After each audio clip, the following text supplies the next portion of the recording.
Soya ഉരുളക്കിഴങ്ങൊക്കെ വെച്ചിട്ട് പൊന്നിയരിയൊക്കെ ഉപയോഗിച്ചിട്ട് നമുക്ക് നല്ലൊരു റൈസ് ഉണ്ടാക്കിയെടുക്കാം കേട്ടോ. അപ്പം ഞാൻ 3 സവാള എടുത്തിട്ടുണ്ട്, 2 ഉരുളക്കിഴങ്ങ് എടുത്തിട്ടുണ്ട്.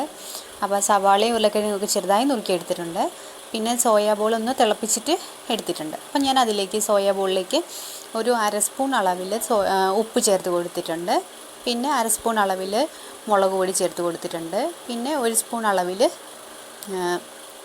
ബിരിയാണി മസാലപ്പൊടി ചേർത്ത് കൊടുത്തിട്ടുണ്ട് കേട്ടോ. എന്നിട്ട് അതൊന്ന് നമുക്ക് പുരട്ടി വയ്ക്കാം. എന്നിട്ട് അതിലേക്ക് ഞാനൊരു 1 2 4 5 സ്പൂൺ തൈരും ചേർത്ത് കൊടുത്തിട്ടുണ്ട്. എന്നിട്ട് അതെല്ലാം കൂടെ ഒന്ന് മിക്സ് ചെയ്തിട്ട് നമുക്ക് മാറ്റി വയ്ക്കാം. എന്നിട്ട് അതിലേക്ക് അരപ്പൊക്കെ ഒന്ന് പിടിക്കുമല്ലോ, അപ്പോൾ അത് നമുക്ക് മാറ്റി വയ്ക്കാം. പിന്നെ ഞാൻ എടുത്തിരിക്കുന്നത് ഇഞ്ചിയും വെളുത്തുള്ളി, പിന്നെ ഒരു കഷ്ണം പച്ചമുളക്, 2 പച്ചമുളക് എടുത്തിട്ടുണ്ട്, മല്ലിയില എടുത്തിട്ടുണ്ട് കേട്ടോ. അത് നമുക്ക് ചതച്ചെടുക്കാൻ വേണ്ടിയാണ്. പിന്നെ ഞാൻ ഇതുപോലെ ഒരു ഗ്ലാസ് അളവിലാണ് അരി എടുത്തിരിക്കുന്നത്. അപ്പോൾ അതിന് 1.5 ഗ്ലാസ് അരി എടുത്തിട്ടുണ്ട്. അപ്പോൾ അത് കഴുകി വൃത്തിയാക്കി എടുത്തിട്ടുണ്ട്. പിന്നെ ഞാൻ കുക്കർ അടുപ്പത്ത് വെച്ചിട്ട് വെളിച്ചെണ്ണ ഒഴിച്ച് കൊടുത്തിട്ടുണ്ട്. ഏകദേശം ഒരു സ്പൂൺ അളവിൽ നെയ്യ് ഒഴിച്ച് കൊടുത്തിട്ടുണ്ട് കേട്ടോ. എന്നിട്ട് അതൊക്കെ ഒന്ന് ചൂടായി വന്നപ്പോൾ ഞാൻ സവോള ചെറുതായിട്ട് അരിഞ്ഞത് 2 സവോളയാണ് ഇതിന് വഴറ്റാൻ വേണ്ടിയിട്ട് എടുത്തിരിക്കുന്നത്. അപ്പോൾ 3 എടുത്തിട്ടുണ്ട്, അതിൽ 2 മാത്രമാണ് ഇപ്പോൾ ഇതിന് എടുത്തിരിക്കുന്നത്. അപ്പോൾ അതൊന്ന് നന്നായി വഴറ്റി കൊടുക്കുന്നുണ്ട്. പിന്നെ ഒരു സവാള അരിഞ്ഞത് നമുക്ക് വറുത്തിടാൻ വേണ്ടി മാറ്റി വയ്ക്കാം കേട്ടോ. അപ്പോൾ ഞാനിത് ചെറുതായിട്ടൊന്ന് വഴണ്ട് വന്നപ്പോഴത്തേക്കും ഞാനതിലേക്ക് ഇഞ്ചിയും വെളുത്തുള്ളിയും അതുപോലെ പച്ചമുളകും മല്ലിയില എല്ലാം കൂടെ ചതച്ചത് ഇട്ട് കൊടുത്തിട്ടുണ്ട്. അപ്പം സവാള നന്നായിട്ടൊന്നും വഴണ്ടൊന്നും വരണ്ട, നമുക്കിതൊന്ന് അതിലേക്ക് ഇട്ട് കൊടുക്കാം. അത് ചതച്ച് കൊണ്ടുവന്ന് ഇട്ട് കൊടുക്കാം. എന്നിട്ടൊന്ന് ഇളക്കിയെടുക്കാം കേട്ടോ.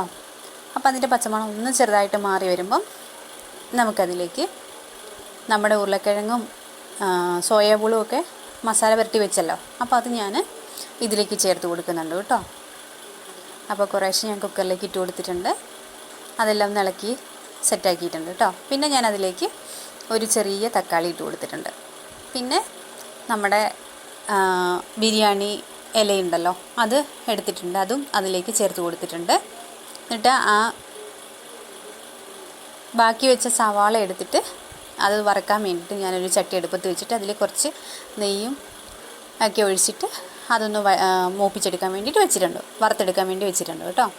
പിന്നെ ഞാൻ ആ കുക്കറിലേക്ക് ഒരു സ്പൂൺ അളവിൽ ബിരിയാണി മസാല ചേർത്ത് കൊടുത്തിട്ടുണ്ട്. പിന്നെ നമ്മളത് വറുത്ത സവാള ഉണ്ടല്ലോ, അത് ഞാൻ കുറച്ചിട്ട് കൊടുത്തിട്ടുണ്ട്. പിന്നെ കുറച്ച് മല്ലിയില ചേർത്ത് കൊടുത്തിട്ടുണ്ട്. പിന്നെ ഏലക്ക ഒരു 4 ഏലക്ക ഇട്ട് കൊടുത്തിട്ടുണ്ട്, 4 ഗ്രാമ്പൂ ഇട്ട് കൊടുത്തിട്ടുണ്ട്, ഒരു ചെറിയ കഷ്ണം പട്ടയും ചേർത്ത് കൊടുത്തിട്ടുണ്ട്. എന്നിട്ട് അതെല്ലാം ഒന്ന് ഇളക്കിയിട്ട് ഞാൻ അതിലേക്ക് കഴുകി എടുത്തു വെച്ചിരിക്കുന്ന പൊന്നിയരി ചേർത്ത് കൊടുത്തിട്ടുണ്ട്. അപ്പോൾ 1.5 ഗ്ലാസ് അരിയാണ് എടുത്തിരിക്കുന്നത്. അപ്പോൾ അതിനനുസരിച്ച് നമ്മൾ വെള്ളം വയ്ക്കുന്നു. അപ്പം ഞാൻ ഉപ്പും ചേർത്ത് കൊടുത്തിട്ടുണ്ട്, 1 സ്പൂൺ അളവിൽ ഉപ്പും ചേർത്ത് കൊടുത്തിട്ടുണ്ട്.